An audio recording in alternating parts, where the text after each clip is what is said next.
HCA కేసులో సంచలన విషయాలు వెలుగులోకి వస్తున్నాయి. రెండేళ్లలో 170 కోట్ల రూపాయలు హెచ్సీఏలో గోల్మాల్ జరిగినట్లు సిఐడి గుర్తించింది. ప్లేయర్స్ ఎంపికలో అవినీతి చేసినట్లు సిఐడి విచారణలో తేలింది. హెచ్సీఏ సభ్యులు ప్లేయర్స్ తల్లిదండ్రుల నుంచి భారీ మొత్తంలో డబ్బులు వసూలు చేశారు. హెచ్సీఏలో చెక్ పవర్ను దుర్వినియోగం చేసినట్టు తేలింది. బీసీసీఐ ద్వారా వచ్చిన నిధుల్లో గోల్మాల్ జరిగిందని సిఐడి తెలిపింది. ఎస్ఆర్హెచ్ నుంచి కాంప్లిమెంటరీ పాస్లను సైతం బ్లాక్లో అమ్ముకుని నిందితులు సొమ్ము చేసుకున్నారు. క్రీడాకారుల కోసం ఉపయోగించాల్సిన కాంప్లిమెంటరీ పాస్లలో పెద్ద ఎత్తున అవినీతి జరిగిందని తేలింది. మాజీ మంత్రి సంతకం ఫోర్జరీతో శ్రీచక్ర క్రికెట్ క్లబ్లోకి జగన్మోహన్ రావు ప్రవేశించినట్టు తేలింది. ఎస్ఆర్హెచ్ పై జగన్మోహన్ రావు వేధింపుల వ్యవహారంలో యాజమాన్యం స్టేట్మెంట్ను సిఐడి రికార్డ్ చేసింది. ఐపీఎల్ 2025 టికెట్ల కోసం జగన్మోహన్ రావు బ్లాక్ మెయిల్ కు పాల్పడినట్లు ఇటీవల ఎస్ఆర్హెచ్ యాజమాన్యం తీవ్ర ఆరోపణలు చేసింది. ఎస్ఆర్హెచ్ హెచ్సీఏ మధ్య టికెట్ల వివాదం నెలకొనడంతో తెలంగాణ సీఎం రేవంత్ రెడ్డి ఆదేశాల మేరకు విజిలెన్స్ అండ్ ఎన్ఫోర్స్మెంట్ విభాగం విచారణ జరిపి ప్రభుత్వానికి నివేదిక ఇచ్చింది. ఆ నివేదిక ఆధారంగా దర్యాప్తు చేయాలని సిఐడిని ప్రభుత్వం ఆదేశించింది. ఎస్ఆర్హెచ్ టీసీఏ ఇచ్చిన ఫిర్యాదుల ఆధారంగా సిఐడి ఎస్ఆర్హెచ్లు నమోదు చేశారు, ఎఫ్ఐఆర్లు నమోదు చేశారు. ఆర్థిక అక్రమాలు, పత్రాల ఫోర్జరీ, బ్లాక్ మెయిలింగ్, బెదిరింపులు, నిధుల మళ్లింపు, విడుదల వంటి ప్రాథమిక ఆధారాలు సిఐడి సేకరించింది. హెచ్ఏ కేసులో వెలుగులోకి సంచలన విషయాలు వస్తున్నాయి. తాజా అప్డేట్స్ అందించేందుకు మా ప్రతినిధి సునీల్ సిద్ధంగా ఉన్నారు. సునీల్, ప్రస్తుతమైతే హైదరాబాద్ క్రికెట్ అసోసియేషన్లో అధ్యక్షుడిగా ఉన్నటువంటి జగన్మోహన్ రావుతో పాటు మరోవైపు ట్రెజరర్ శ్రీనివాస్, మరోవైపు సిఇఓ సునీల్తో పాటు అదేవిధంగా శ్రీచక్ర క్రికెట్ క్లబ్గా ఉన్నటువంటి జనరల్ సెక్రటరీగా ఉన్నటువంటి రాజేందర్ యాదవ్తో పాటు అతని భార్య కవిత, ఈ ఐదుగురిని కూడా నిన్న సిఐడి అధికారులు మల్కాజిగిరి కోర్టులో ప్రొడ్యూస్ చేశారు. నిన్న అరెస్ట్ రిమాండ్లో మనం చాలా స్పష్టమైనటువంటి అనేక అంశాలు కూడా సిఐడి అధికారులు పొందుపరిచారు. ఇందులో ప్రధానంగా వీరందరూ కూడా ఈ నెల 22వ తేదీ వరకు జ్యుడిషియల్ రిమాండ్ విధిస్తూ మల్కాజిగిరి కోర్టు నిన్న ఆదేశాలు చేస్తుంది. ప్రస్తుతం వారందరూ చెర్లపల్లి జైల్లో ఉన్నారు. కవిత మహిళ మాత్రం చెంచల్గూడ జైల్ ఉమెన్స్ జైల్లో ప్రస్తుతం ఉంది. వీరిని అందరినీ కూడా కస్టడీలో తీసుకొని విచారిస్తే మరిన్ని విషయాలు వెళ్ళలోకి వస్తాయని అటు సిఐడి అధికారులు భావిస్తున్నారు. ఎందుకంటే హైదరాబాద్ క్రికెట్ అసోసియేషన్కి అసలు ఎంట్రీ కావడమే, అసలు హైదరాబాద్ క్రికెట్ ఎంట్రీ కావాలంటే ఏదైనా క్లబ్ నుంచి మెంబర్షిప్ అయి ఉండాలి. కానీ ఇతను ఎలాంటి మెంబర్షిప్ లేకుండా ఒక శ్రీచక్ర క్రికెట్ క్లబ్ అనే పేరుతో ఒక గౌలీపుర క్రికెట్ క్లబ్ని శ్రీచక్ర క్రికెట్ క్లబ్గా పేరు మార్చి అక్కడ ఉన్నటువంటి మాజీ మంత్రి కృష్ణ యాదవ్ సంతకాలని ఫోర్జరీ చేసి తప్పుడు డాక్యుమెంట్ సృష్టించి మొత్తం కూడా శ్రీచక్ర క్రికెట్ క్లబ్గా ఒక క్రియేట్ చేసుకుని అందులోకి ఎస్సీ హైదరాబాద్ క్రికెట్ అసోసియేషన్కి ఎంటర్ అయ్యేటట్లు సిఐడి అధికారులు అభియోగాలు మోపారు. ప్రస్తుతం ఇందులో ఎంటర్ అయిన తర్వాత అతను కేవలం ఒకే ఒక్క ఓటుతో హైదరాబాద్ క్రికెట్ అసోసియేషన్ అధ్యక్షుడిగా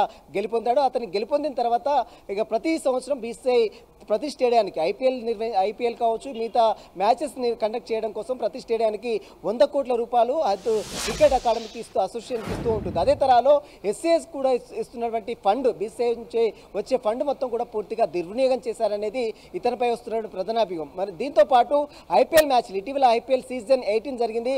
18లో కూడా చాలా వరకు అక్రమాలు జరిగాయి. అక్కడ ఐపీఎల్ సన్ రైజర్స్ ఇచ్చేటువంటి కాంప్లిమెంటరీ పాసెస్ ఏదైతే ఉన్నాయో 10% పాసెస్ ఇస్తుంటాయి. ఆ పాసెస్ కూడా వీరు వేరే ప్లేయర్స్ ఇవ్వకుండా కాంప్లిమెంటరీ పాసెస్ అయితే వీరు అమ్మకాలు జరుపుకొని డబ్బులు గడించారనేది ఇతనిపై వస్తున్నటువంటి మరొక ప్రధాన అభియోగం. దీంతో పాటు సన్ రైజర్స్ని అదనంగా 10% టికెట్లు ఇప్పటికే ఇస్తున్నారు, కానీ ఇంకా అదనంగా మరొక 10% ఇవ్వాలంటూ కూడా ఎస్ఆర్ఎస్ టీంని తీవ్ర ఇబ్బందులు గురి చేశారు, ఒత్తిడికి గురి చేశారనేది మరొక అభియోగం. దీంతో పాటు తెలంగాణ రాష్ట్ర ప్రభుత్వానికి వారు ఫిర్యాదు చేయడం, ఆ తర్వాత ఈ ఫిర్యాదు మేరకు విజిలెన్స్ కమిషన్కి ఆదేశించడం, విజిలెన్స్ కమిషన్ రిపోర్ట్ కూడా ఇతను వేధింపులకు గురి చేశారని స్పష్టమైన రిపోర్టు సిఐడి అధికారులకు ఇవ్వడంతోనే నిన్న జగన్మోహన్ రావుతో పాటు సిఇఓ సునీల్తో పాటు ట్రెజర్గా ఉన్నటువంటి శ్రీనివాస్ని, మరోవైపు శ్రీచక్ర క్రికెట్ క్లబ్గా ఉన్నటువంటి జనరల్ సెక్రటరీగా ఉన్నటువంటి రాజేందర్ యాదవ్ని, మరోవైపు అతని భార్య కవితని అరెస్ట్ చేసి నిన్న కోర్టులో ప్రొడ్యూస్ చేస్తారు. ఈ నెల 22 వరకు అతనికి వారందరికీ కూడా జ్యుడిషియల్ రిమాండ్ విధించింది.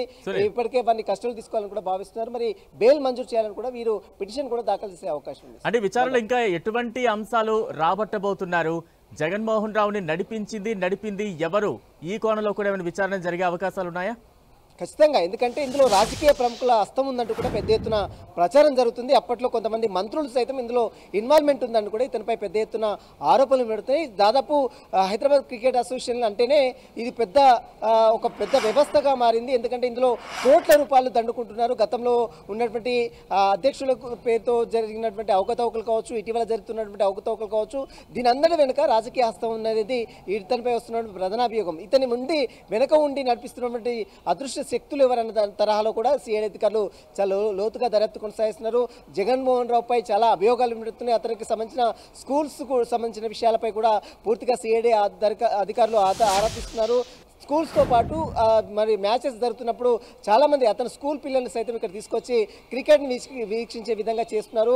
చాలామంది పేద పిల్లలకు ఏదైతే ప్లేయర్స్ని రూపొందించాల్సినటువంటి హైదరాబాద్ క్రికెట్ అసోసియేషన్లో డబ్బులు తీసుకొని మరి ప్లేయర్స్కి అవకాశాలు ఇస్తున్నట్టు కూడా ఇతనిపై పెద్ద ఎత్తున ఆరోపణలు కూడా వినపడుతున్నాయి. కాబట్టి ఆ తరహాలో కూడా సిఐడి అధికారులు లోతుగా దర్యాప్తు కొనసాగిస్తున్నారు. వీరందరినీ కూడా కస్టడీలో తీసుకొని విచారిస్తే మరిన్ని విషయాలు వెలుగులోకి వస్తాయనేది సిఐడి అధికారుల ప్రధాన అభియోగం. కాబట్టి ఖచ్చితంగా మరి దీంతో పాటు మరి అతనికి బెయిల్ మంజూరు చేయాలి, ఇతను నేను ఏ తప్పు చేయలేదని నిన్న జగన్మోహన్ రావు నిన్న కోర్టులో మాట్లాడిన సందర్భాలను చూస్తే ఇదంతా కూడా పూర్తిగా కావాలని తనపై కక్ష కట్టుకొని రాజకీయ దురుద్దేశంతోనే తనని ఇందులో ఇన్వాల్వ్మెంట్ చేస్తున్నారు. తనకు ఈ యొక్క అవకతవకలకు ఎలాంటి సంబంధం లేని వాదన నిన్న జగన్మోహన్ రావు కూడా నిన్న మీడియాతో మాట్లాడారు. కానీ సిఐడి అధికారులు మాత్రం ఎఫ్ఎస్ఎల్ రిపోర్ట్ కావచ్చు, ఇతనిపై వస్తున్నటువంటి అభియోగాలు కావచ్చు, విజిలెన్స్ కమిషన్ రిపోర్ట్ కావచ్చు, ఇదంతా కూడా పకడ్బందీగా ఉంది. ఇదంతా కూడా ప్రాసెస్ ప్రకారమే చేశామని నిన్న సిఐడి అధికారులు కోర్టులో తన వాదనలు కూడా వినిపించారు. దీంతోనే ఈ నెల 22 వరకు అటు జగన్మోహన్తో పాటు ట్రెజరర్ శ్రీనివాస్ని, సిఇఓ సునీల్ని, రాజేందర్ని, కవితని 5 కూడా ప్రస్తుతం అయితే జ్యుడిషియల్ రిమాండ్ తరలించింది.